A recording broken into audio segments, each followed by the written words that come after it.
우리가 가난한 자들 또 우리 특별히 어려움 많은 소외계층 사람들에게 차별하지 말자고 하는 것은 누구보다 찬성하지만은 그 가운데 동성애자들에 대한 성소수자에 대한 문제가 함께 포함이 되어 있다고 하는 그 사실 때문에 교회가 반대의 목소리를 가끔 내고 있습니다. 우리 성경 말씀에 따라서 우리가 성소수자에 대해서 우리 차별하는 것은 아니지만은 그러나 그들이 우리 교회에 들어와서 다시금 새로운 삶을 살게 되고 또 우리 성에 대한 정체성을 올바르게 가지게 하자라고 하는 것이 우리의 목적이지 그 사람들 차별한 적은 없습니다. 국가나 교회가 그들에게 우리 국민으로서의 권리를 박탈한 적도 없고 어떤 권리도 저희가 저해한 적이 없다고 하는 것을 우리는 잘 알고 있습니다. 중요한 것이 무엇이냐 하면은 우리 성경 말씀에 거부하는 것을, 성경 말씀이 가르치고 있지 않는 것을 우리가 절대로 환영할 수 없고 또 우리는 그대로 용인할 수 없다고 하는 것을 우리 교회는 분명히 밝히고 있는 것입니다. 우리 가난한 사람들에 대해서도 마찬가지입니다. 누구에게나 마찬가지로 우리는 절대로 차별해서는 되지 않습니다. 그러나 중요한 것은 뭐냐 하면은 성경 말씀에 따라서 올바르게 가르치자라고 하는 것이 우리 교회가 가지고 있는 우리 큰 뜻입니다. 여러분 아시는 대로 아직도 우리 한국 사회가 동성 동본 결혼도 금지하고 있는 판에 동성애 결혼을 찬성한다고 하는 것은 제가 볼 때 너무 앞뒤가 맞지 않는 얘기다라고 하는 생각을 가지고 있고, 아직도 사회 재변에서는 동성 동본까지도 금혼을 유효하게 생각하고 있는데 우리 동성애 결혼까지도 거론한다고 하는 것은 아직도 우리 사회가 용인할 수 없는 그런 많은 문제가 있다고 생각하는 것입니다. 성경 말씀에 보시면 소수자에 대해서 우리 하나님은 철저하게 보호하시고 또 배려하시고 또 하나님께서는 사랑해 주시는 것을 우리가 잘 알고 있습니다. 우리 성경 말씀이 가르치는 가난한 자에 대한 말씀이 어떻습니까? 가난한 자가 복이 있다라고 말하고 있습니다. 그 예수님께서 말씀하신 비유 가운데 보시면은 부자와 나사로에 관한 비유가 있습니다. 가난했던 나사로는 낙원에 올라가서 아브라함의 품에 안겨 있고, 부자였던 바로 이 부자는 낙원이 아니고 음부에 떨어져 있다는 것을 말씀해주고 있는 것입니다. 또한 예수님께서는 2렙돈을 가지고 성전에 바쳤던 한 가난한 과부를 제일 많이 바쳤다라고 칭찬하신 사건도 우리 성경 말씀에 나와 있습니다. 또한 성경 말씀에 보시면 한 젊은 관원이 예수님께 왔는데 어떻게 하면 영생 얻겠습니까? 라고 하는 중요한 질문 가지고 왔습니다. 예수님께서는 그 사람에게 율법을 다 지켜라 말씀합니다. 그 사람 자신 있게 말합니다. 내가 어려서부터 이것은 잘 지켜 행하고 있습니다 라고 얘기를 했습니다. 그때 예수님께서는 말씀하시기를 오히려 한 가지 부족한 것이 있으니 내 있는 것을 팔아 가난한 자들에게 주고 그리고 와서 나를 따르라, 그렇게 말씀을 했다고 하는 것입니다. 바꿔 말하면 부자라고 하는 것은 가난한 사람에 대한 책임을 가지고 있다는 것입니다. 우리 부한 사람들의 재물이라고 하는 것은 가난한 사람들에게 나누어 주기 위한 재물을 많이 내가 가지고 있다는 것을 꼭 기억해야 된다라고 하는 그런 뜻입니다. 야고보 1장 성경 말씀해 보시면은 진정한 참된 경건이라고 하는 것은 고아와 과부를 그 환난 중에 돌아보는 것이라, 그렇게 말하고 있습니다. 그런 면에서 볼 때에 성경 말씀은 일체로 가난한 자들에 대해서 보호하고 배려하고 또 섬기는 것을 강조하고 있다는 것을 우리가 잘 알고 있습니다. 우리 인류 역사를 잘 보십시오. 인류 역사를 바라보게 되면은 예나 지금이나 항상 부자가 있었고 가난한 사람도 있었습니다.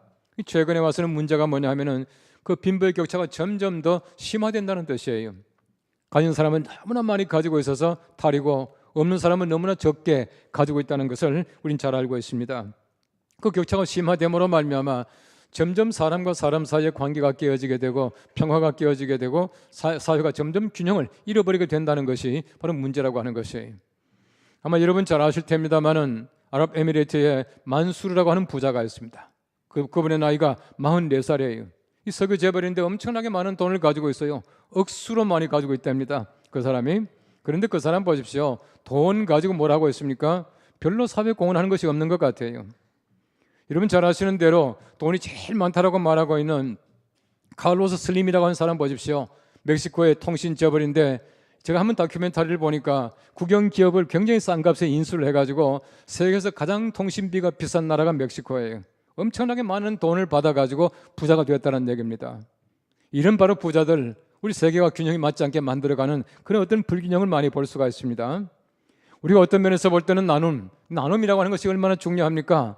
빌 게이츠 같은 사람은 돈이 굉장히 많지만은 빌 앤 멜린다 게이츠 파운데이션이라고 하는 재단을 만들어가지고 굉장히 많이 희사하고 있지 않습니까? 여러분 세상에는 참 좋은 부자도 많이 있어요. 그렇지 못한 사람들 때문에 세상이 여러 가지 많은 문제를 가지고 있다고 하는 것입니다.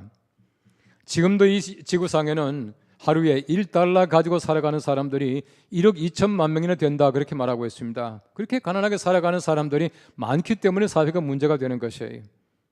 여러분, 지니 계수라고 하는 말이 있습니다. 이 지니 계수라고 하는 것은 0에서부터 1까지를 계산해서 0.6이 되면은 굉장히 격차가 심한 것을 얘기하고 있어요. 빈부의 격차를 얘기합니다. 그리고 0.4가 되게 되면 제법 이제 격차가 심하다, 그렇게 말하고 있는데, 세계에서 이 지니 계수로 볼 때에 빈부 격차가 제일 심한 곳, 다시 말하면 지니 계수가 제일 높은 나라가 브라질이에요. 브라질이 제일 높습니다. 두 번째가 멕시코예요. 세 번째가 미국이고 네 번째가 중국입니다.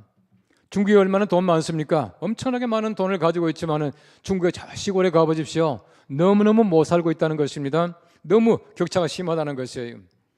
성경 말씀이 가르치는 것은 부자에 대한 책임을 얘기하고 있습니다. 가난한 사람들을 잘 돌봐 주어야 올바르게 된다라고 하는 사실을 얘기해 주고 있다는 것입니다. 우리가 잘 아는 대로 누가복음 4장 18절 말씀에는 예수님께서 이 땅에 오신 목적을 얘기하고 있습니다. 주의 성령이 내게 임하셨으니 이는 가난한 자에게 복음을 전하게 하시려고 내게 기름을 부으시고 나를 보내사 포로된 자에게 자유를, 눈먼 자에게 다시 보게 함을 전파하며 눌린 자를 자유롭게 하고 라고 말하고 있습니다. 예수님 오신 목적이 무엇입니까? 가난한 자들에게 복음을 전파하기 위해서 오셨다라고 말씀하고 있는 것이에요. 여러분, 적어도 우리가 가난해야 복음을 접할 수가 있어요. 우리 마음이 너무 지나치게 부해 보십시오. 복음을 원하겠습니까? 가난한 자가 복음을 원할 것입니다. 가난한 자에게 복음이 필요한 것이에요. 기쁜 소식이 무엇입니까? 가난한 사람들에게 부하게 된다는 얘기입니다. 약한 자가 강하게 된다는 얘기입니다. 병든 자가 낫는다는 것입니다. 예수님께서 이 땅에 오심으로 말미암아 바로 심령이 가난한 자, 그 약한 자들, 소외된 자들에게 복음이 전파되게 만드신 것입니다. 우리 모두가 더욱더 가난해져서 예수 그리스도의 복음으로 살아가는 귀한 주의 백성들 되시기를 간절히 바랍니다. 우리 성경 말씀 첫째는 말합니다. 복음은 오실 메시아를 증거합니다 라고 말하고 있습니다. 오늘 마태복음 11장 3절 말씀에는 말합니다. 예수께 여짜오되 오실 그이가 당신이 오니까 우리가 다른 일을 기다리오리까 라고 말하고 있습니다. 여러분, 세례 요한의 제자들이 예수님께 와서 물어보는 것이에요. 오실 그이가 당신입니까? 무슨 말입니까? 당신이 메시아입니까? 라고 하는 그 얘기입니다. 얼마나 수많은 사람들이 기다렸습니까? 구약 성경 말씀 보십시오. 그들이 대망하고 있는 것은 바로 메시아의 도래입니다. 메시아가 오기를 간절하게 기다리고 있던 사람들이 예수님을 보니까 오실 메시아가 당신입니까? 라고 물어봤다는 것이에요. 여러분, 예수님께서는 보십시오. 그들에게 내가 메시아다 말하지 않습니다. 예수님께서는 단지 말씀을 선포하시는 것이에요. 메시아다 아니다라고 하는 것은 바로 판단할 문제입니다. 예수님께서는 그 말씀하지 않고 오히려 예수님께서는 메시아에 대한 증거를 보여주셔요. 오실 그이가 무엇입니까? 오실 그이라고 하는 것은 메시아를 지칭합니다. 예수님께서는 바로 이 땅에 오실 메시아입니다. 그 당시 수많은 사람들은 아주 특별한 선지자나 특별한 랍비를 만날 때마다 하나님이 보내주시는 메시아라고 착각을 했습니다. 기다렸습니다. 예수님께서 오셨을 때에 그들은 여전히 랍비로서 예수님께서 메시아입니까? 라고 하는 바로 그 궁금증을 가지고 예수님께 왔다고 하는 것입니다. 예수님이 이 땅에 오심으로 말미암아 메시아가 오심을, 기쁜 소식을 전파하게 되는 것이에요. 제가 말씀드린 대로 복음은 예수님 아닙니까? 복음은 예수 그리스도셔요. 예수 그리스도가 복음이신데 이 땅에 예수님이 왔다는 사실 자체가 얼마나 큰 복음이고 기쁜 소식인지 모릅니다. 예수님께서는 모든 사람들에게 메시아이심을 증거하기 위해서 이 땅에 오시는 것이에요. 요한복음 4장 말씀해 보시면 예수님께서 수가 우물가에서 한 여인을 만나십니다. 이 여인 만나서 예수님께서는 여러 가지 많은 얘기를 나누셔요. 물에 관한 얘기를 나누십니다. 또한 남편에 관한 얘기를 나누셔요. 예배에 관한 얘기를 나누십니다. 그러다가 이 4장 24절 말씀 보시면은 예수님께서 말씀하셔요. 하나님은 영이시니 예배하는 자가 영과 진리로 예배할지니라 라고 말을 했습니다. 그 다음에 곧장 25절 말씀 보십시오. 여자가 이르되 메시아 곧 그리스도라 하는 이가 오실 줄을 내가 아노니 그가 오시면 모든 것을 우리에게 알려주시리다 라고 말하고 있습니다. 무슨 말이겠습니까? 사마리아 여인입니다. 이방 사람이었지만은 메시아가 오심을 기다리고 있다는 얘기예요. 그때 26절 말씀 예수님께서 말합니다. 내가 그라 라고 말하고 있습니다. 내가 메시아다라고 예수님께서 바로 그 여인에게 메시아이심을 증거해 주시는 것이에요. 이 여인이 예수님 만났습니다. 29절 말씀 말합니다. 와 보라 이는 그리스도가 아니냐라고 말씀하고 있습니다. 예수님께서는 유대인뿐만 아니라 이방인들도 기다리고 있던 메시아였습니다. 예수님께서는 유대인뿐만 아니라 이방 사람에게도 내가 메시아라고 증거하고 계신다는 것이에요. 예수님께서는 모든 사람들의 메시아입니다. 모든 사람들이 기다리고 있는 메시아이셔요. 지금도 마찬가지입니다. 예수 그리스도는 모든 사람들에게 어떤 특정한 사람이 아니라 모든 사람들에게 메시아이심을 증거하고 메시아이심을 믿는 사람들이 예수 그리스도를 통해서 구원받게 된다는 사실을 얘기해 주고 있는 것이에요. 여러분, 죄를 지은 사람이 가장 요구하는 것이 무엇이겠습니까? 용서입니다. 죄를 지은 사람은 용서받기를 간절하게 사모하고 있어요. 그런데 보십시오. 구약 성경 말씀에 얼마나 수많은 사람들이 용서를 기다렸습니까? 근데 그 용서하는 방법이 너무 제한적이었고 너무 힘들었습니다. 1년에 한 차례씩 대제사장이 성전에 들어가서 지성소에 들어가서 하나님께 죄를 구합니다. 손을 잡아야 합니다. 얼마나 번잡합니까? 이 번잡한 복잡한 과정을 통해서 죄를 사하게 되는 것이에요. 이제는 아닙니다. 메시아가 오심으로 말미암아 용서함 받게 된다는 사실을 얘기해 주고 있는 것이에요. 율법 통해서는 죄를 사함 받습니까? 사함 받습니다. 분명히 받습니다. 그러나 율법이라고 하는 것은 그 자체가 바울이 말한 대로 점점 더 죄를 짓게 되고 사람을 하여금 죽게 한다, 그렇게 말하고 있는 것입니다. 아담과 하와를 하나님께서 죄를 지었을 때에 제가 여러 번 말씀드리지만은 왜 없애지 않습니까? 왜 하나님은 다시금 만들면 되지 왜 만들지 않습니까? 하나님의 창조의 완벽성을 얘기하고 있습니다. 하나님의 온전하심을 얘기하고 있어요. 하나님은 절대로 틀린 일 하지 않습니다. 실수가 없으신 분이십니다. 그런데 보십시오. 여러분 잘 생각해 보십시오. 하나님께서 사람들이 죄를 지었을 때 사람을 없이 해버리고 다시 만드는 게 쉽겠습니까? 아니면은 하나님께서 왜 아들을 세상에 보내는 것이 쉽겠습니까? 외아들을 세상에 보낸다고 하는 것이 훨씬 더 어렵습니다. 이건 엄청난 하나님의 고통이었습니다. 그럼에도 불구하고 하나님께서는 쉬운 것이 아니라 어려운 것을 택해서 예수 그리스도를 보내주시는 것이에요. 왜 그렇습니까? 용서하기 위해서 그렇습니다. 만일에 하나님께서 아담과 하와를 죽여버리시고 없애버리시고 다시 만들었다면 용서가 아니지 않습니까? 사랑의 최고는 용서입니다. 용서하시기 위해서 예수님께서 이 땅에 오신 것입니다. 왜 메시아 필요합니까? 용서받기 위해서 메시아가 필요하다는 것입니다. 어떤 분이 말합니다. 용서라고 하는 것은 관용이 아니라 재창조라 그렇게 말하더라고요. 참 재밌는 말이에요. 이런 용서는 재창조입니다. 하나님께서 모든 걸 다 창조하셨어요. 창조하셨지만 사람을 창조하셨는데 사람들이 실패함으로 말미암아 하나님께서는 용서하심으로 재창조하시는 것이에요. 예수 그리스도를 통해서 사람들을 다시금 만드십니다. 다시 지음받게 만드시는 것이에요. 하나님께서 6일 동안에 모든 창조를 다 하셨지만은 이보다 더 어려운 창조가 무엇이겠습니까? 더 어려운 창조가 재창조입니다. 다시 만드는 겁니다. 예수 그리스도를 보내주시고 용서하게 하시는 바로 그 재창조가 6일 동안에 하나님의 모든 창조보다도 더 힘들고 더 어려운 일이었습니다. 그럼에도 불구하고 우리를 용서하시고 구원케 하기 위해서 하나님께서는 어려운 재창조 용서를 위해서 예수 그리스도를 보내주신 것이에요. 용서라고 하는 것은 하나님의 은혜를 우리가 잘 받는 것입니다. 은혜 받을 자격이 없는 사람들에게 거저 주는 것이 용서라고 하는 것입니다. 여러분 잘 아시는 대로 용서라고 하는 말, forgive라고 하는 말은 준다라고 하는 말이 포함되어 있어요. forgive, 이 준다는 뜻입니다. 무엇인가 줘야 합니다. 우리 하나님께서 예수 그리스도를 우리에게 주심으로 우리를 용서하시게 되는 것이에요.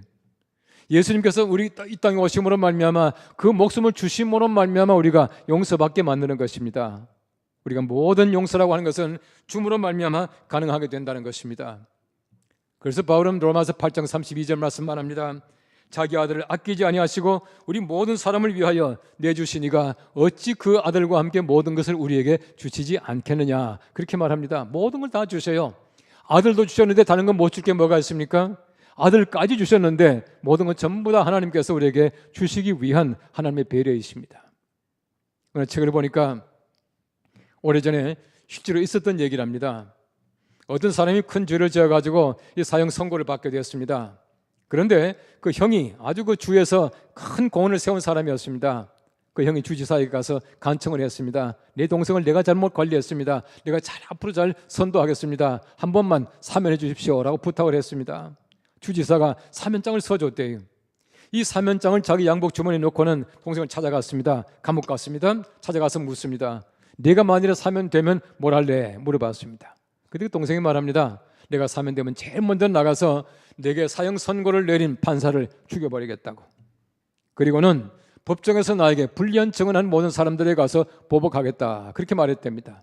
형은 그 사면장을 양복에 넣어둔 채로 돌아서서 나왔다는 것이에요. 여러분 잘 생각해 보십시오. 사면이라고 하는 것은 받아들이지 않으면 아무런 효력이 없습니다. 더더구나 보십시오. 내가 사면받는 것, 내가 용서받는 것은 내가 나 때문에가 아닙니다. 우리 형님 때문에 그래요. 다시 말하면 예수 그리스도 때문에 내가 용서받는 것입니다. 하나님께서는 바로 예수 그리스도 때문에 나를 용서하시는 것이에요. 예수님 봐서 나를 용서해 주시는 것입니다. 그런데 내가 그 용서를 받지 않으면 아무것도 아니에요. 용서라고 하는 것은 하나님과 우리 사이에 끼어있는 여러 가지 많은 장애물들, 이 장애물들을 우리가 벗어버리는 것을 용서라 그렇게 말합니다. 이게 바로 우리 하나님과 우리 사이가 깨끗하게 되는 것이에요. 그래서 에베소서 2장 말씀에는 예수 그리스도 그분을 통해서 십자가로 중간에 막힌 담을 허시고 둘이 하나 되게 하셨다라고 말씀하고 있는 것입니다. 우리 예수 그리스도의 오심을 날마다 감사하며 메시아로 말미암아 날마다 기쁜 소식을 가지고 살아갈 수 있는 우리 모두가 될 수 있기를 간절히 바랍니다. 오늘 성경 말씀 두 번째는 말합니다. 복음은 가난한 자를 위한 것입니다 라고 말하고 있습니다. 오늘 마태복음 11장 5절 말씀 이렇게 말합니다. 맹인이 보며 못 걷는 사람이 걸으며 나병 환자가 깨끗함을 받으며 못 듣는 자가 들으며 죽은 자가 살아나며 가난한 자에게 복음이 전파된다 하라 라고 말씀하고 있어요. 요한의 제자가 와서 묻습니다. 오실 그가 당신입니까? 라고 하는데 예수님께서는 다른 말 하지 않아요. 예수님께서 말씀하시기를 너희가 보고 들은 것을 가서 전해라 그렇게 말합니다. 여러분 그들이 보고 들은 것이 무엇이겠습니까? 눈 감은 사람이 눈을 뜹니다. 가난한 자가 부하게 됩니다. 병든 자가 살아나고 있습니다. 죽은 자가 일어납니다. 이 모든 것들 전부 다가 메시아가 오신 증거였습니다. 메시아가 오셨다고 하는 것은 능력을 나타냈다는 얘기예요. 이런 복음 그 자체가 능력이 있습니다. 복음에 하나님의 놀라우신 능력이 나타납니다. 복음 속에 하나님의 놀라우신 힘이 있고 능력이 나타남으로 말미암아 모든 사람들이 새롭게 된다는 얘기입니다. 영적으로 육적으로 약한 자들, 가난한 자들이 부하게 되고 살아난다는 것을 성경 말씀이 가르치고 있는 것이에요. 여러분 성경 말씀에 의하면 복음이라고 하는 것은 약자들에게 전파됩니다. 가난한 자들에게, 병든 자들에게, 없는 자들에게, 가난한 자들에게 전파되는 것이에요. 이것이 곧 성경 말씀이라고 하는 것입니다. 복음의 능력이라고 하는 것이에요. 로마서 1장 17절 말씀 잘 아는 말씀이 있습니다. 복음에는 하나님의 의가 나타나서 믿음으로 믿음에 이르게 하나니 기록된 바 오직 의인은 믿음으로 말미암아 살리라 했습니다. 이런 복음에는 능력이 나타납니다. 믿음으로 말미암아 사는 능력이 나타난다고 하는 것이에요. 우리가 복음을 믿습니다. 뭐 때문에 복음을 믿습니까? 삽니다. 죽었던 우리 영혼이 살아나게 되고 우리 모든 것들이 다시금 깨어나게 되는 것이 믿음으로 말미암아 복음으로 말미암아 가능하게 된다라고 하는 사실을 얘기해 주고 있는 것입니다. 여러분 사실 잘 보십시오. 가난한 자들에게 복음이 전파되는 이유가 있습니다. 부한 사람들이 복음을 원하겠습니까? 부한 사람들 절대 복음을 원하지 않아요. 무엇이 아쉬워서 복음을 원하겠습니까? 내가 부한데요. 많은 걸 가지고 있는데요. 건강한데요. 내가 살아있는데요. 내가 아직도 많은 명예와 지위를 가지고 있는데 무엇 때문에 복음을 원하겠습니까? 가난한 자가 원하게 되는 것이에요. 복음은 항상 가난한 자 편입니다. 그러므로 내가 마음이 가난해져야 진정한 하나님의 복음을 받아들일 수 있게 되는 것이에요. 스크루지 원리라고 하는 것이 있습니다. 이 스크루지 원리가 뭐냐면은 돈은 영원히 불안감을 불러일으킨다는 뜻이고 돈은 아무리 많이 가져도 만족감이 없다는 뜻이에요. 돈을 아무리 많이 가져도 만족감이 없습니다. 그럼 실제로 그렇지 않습니까? 돈이 아무리 많다고 해서 만족하면서 더 이상 돈 벌지 않는 사람이 있습니까? 그렇지 않아요. 있는 사람들이 보면은 더 많이 가지려고 애를 많이 써요. 왜 그렇습니까? 이게 바로 돈의 생리라고 하는 것입니다. 모든 사람이 다 마찬가지예요. 나에게도 돈이 있다면 마찬가지 그렇게 될 겁니다. 누구에게나 마찬가지입니다. 이 스크루지 원리가 모든 사람들에게 다 통한다는 것입니다. 돈 많은 사람들이 그래서 그들이 가지고 있는 돈 자체가 그들에게 있어서는 복음이에요. 자신의 명예와 지위가 복음입니다. 내가 세상을 살아가면서 가지고 있는 지식이나 내 어떤 명예나 내 어떤 건강이 복음인 사람들이 얼마나 많은지 몰라요. 참된 복음이라고 하는 것은 영혼을 살리는 것입니다. 내가 영원히 사는 것을 복음이라고 말하는데 내가 세상의 어떤 것과도 내가 채울 수 없는 그 복음을 우리가 예수 그리스도 메시아로 말미암아 가질 수 있게 되었다는 것이에요. 시편 82편 4절 말씀에는 말합니다. 가난한 자와 궁핍한 자를 구원하여 악인들의 손에서 건질지니라 하시는도다라고 말하고 있습니다. 하나님이 보십시오. 하나님께서는 그렇게 합니다. 하나님께서는 가난한 자를, 또 억압당하는 자를 하나님께서는 친히 손으로 구원하시는 분이세요. 이게 하나님이십니다. 이게 하나님의 손이라고 하는 것이에요. 하나님의 뜻은 항상 가난한 자들을 다시금 높이시고 구원하시는 것이 하나님의 귀한 뜻입니다. 그래서 하나님께서는 높은 자를 낮추시고 낮은 자를 높이신다, 그렇게 말하고 있는 것입니다. 내 스스로 낮아지게 될 때 하나님께서 높이셔요. 내가 가난하게 될 때 하나님께서는 나를 더 사용하시고 부하게 만들어 주신다는 것입니다. 이것이 곧 하나님의 은총이에요. 성경 말씀 보십시오. 이 고아와 과부라고 하는 것은 이 성경에서 가장 가난하고 소외된 사람을 대명사거든요. 이 사람들에 대한 하나님의 뜻이 무엇입니까? 절대로 없인 여기지 말라는 겁니다. 베풀라고 하는 것입니다. 배려해 주라고 하는 것입니다. 울리지 말라는 것이에요. 하나님의 생각이에요. 이런 예수님 세상 계실 때 보십시오. 그 당시에 가장 주인의 대명사가 무엇입니까? 창녀와 세리입니다. 예수님께서는 그들과 함께 대화하시고 식사를 하시고 친구 되셨어요. 이것이 바로 예수님께서 이 땅에 오신 메시아의 능력이었습니다. 이 사람들이 하지 못하는 것이에요. 어떻게 사람들이 죄인과 함께 놀겠습니까? 먹겠습니까? 예수님께서는 그것 때문에 오셨다고 그렇게 말씀하고 계시는 것입니다. 탈무드에 말합니다. 가난하다고 해서 없인 여기지 않는 것이 좋다. 학문이 있는 사람이 많다. 가난한 자를 멸시하지 말라. 그들의 셔츠 속에는 영민한 지혜의 진주가 감춰져 있다 그랬습니다. 가난하다고 없인 여기는 것은 참 어리석은 일이에요. 그 속에 얼마나 진주와 같은 아름다운 지혜가 있는지 모릅니다. 이걸 우리가 잘 알아야 된다는 것이에요. 오늘 자료를 보니까 미국의 100대 기업의 최고 경영자, 그 CEO들은 일반 직원들과의 어떤 연봉 차이가 1000배 이상 된다 그렇게 말하고 있더라고요. 1000배 이상이. 조금 많은 것이 아니에요. 1000배 이상 된다 그렇게 말하고 있더라고요. 2008년 그 금융위기 다음에 소위 말하는 그 신장률, 성장률을 보면은 93%의 더 많은 사람들이 가지고 있었는데, 그 사람들이 가지고 있는 것이 어떤 의미냐 하면은 더 많은 돈을 1%의 사람들이 다 가지고 있다는 것이에요. 바꿔 말하면 돈 번 거 전부 그 사람들이 다 가져왔다는 얘기입니다. 우리나라 예외가 아닙니다. 많은 사람들이 점점 더 많아지고 가난한 사람들 점점 더 가난해져요. 빈부격차 점점 더 심해집니다. 그럼 최근에 듣는 얘기 있지 않습니까? 하우스 푸어라고 하는 얘기예요. 집 한 채가 달랑 전 재산인데 이걸 갚다 보니까 이자 물고 하다 보니까 정말 집은 가지고 있지만 가난한 사람들이 얼마나 많은지 몰라요. 집은 있지만 가난해요. 이게 바로 미국식 자본주의의 허구라고 하는 것입니다. 모든 사람들이 다 마찬가지 그렇게 살아갑니다. 얼마나 세상 보시면 가난한 사람들이 많이 있습니까? 가난한 자들, 그 사람들에 대해서 부자들은 책임이 있습니다. 바로 그것을 성경 말씀이 가르치고 있는 것이에요. 우리 그렇게 될 때에 내가 돈은 많이 가지고 있지만 가난한 사람들이 있어요. 여러분 세상에 보시면은 돈 없지만은 부자들이 얼마나 많은지 몰라요. 돈은 가지고 있지 않지만은 소유형 인간들이 너무나 많이 있다는 것이에요. 돈이 많이 가지고 있지만은 정말 소유형 인간이 아니고 우리가 많은 사람에게 나눌 수 있는 사람이 또한 있다는 것입니다. 성경 말씀 보십시오. 가난한 사람만 있는 것이 아닙니다. 아브라함 굉장히 부자였습니다. 욥이 얼마나 부자였습니까? 다윗도 부자였습니다. 아니마대 요셉 부자였습니다. 정말 좋은 부자들 얼마나 많이 있습니까? 나누기를 원하는 부자들, 이런 사람들은 돈을 많이 가지고 있지만 정말 심령이 가난한 자들이에요. 이런 자들이 많아져야 합니다. 그래야 우리 사회가 아름다워지게 되고 사회가 평화롭게 되고 또 하나님께서 원하시는 귀한 가난한 자가 받는 복음을 가질 수 있게 되는 것이에요. 어떤 분이 저한테 와서 그런 얘기를 하더라고요. 이 40년 지금 중마 고우가 있었는데 이분이 항상 그 두 사람이 너무너무 절친이었습니다. 같이 얘기하고 밥 먹고 잠도 자고 어떤 것도 못 나누는 얘기가 없을 만큼 아주 가까이 지난 친구였는데, 이 갑자기 이 한 친구가 돈이 많아졌어요. 갑자기 유산을 많이 받게 됐습니다. 상상치 못하는 돈을 받게 되니까 문중에 땅이 어떻게 팔렸다나 어떻게 했다나 돈이 많아지게 되니까 그 다음부터는 잘 만나기 힘들어요. 이 전화해도 시큰둥해요. 거기에다가 만나도 밥을 먹어도 밥도 잘 안 사요. 속에는 얘기를 끄집어내지 않습니다.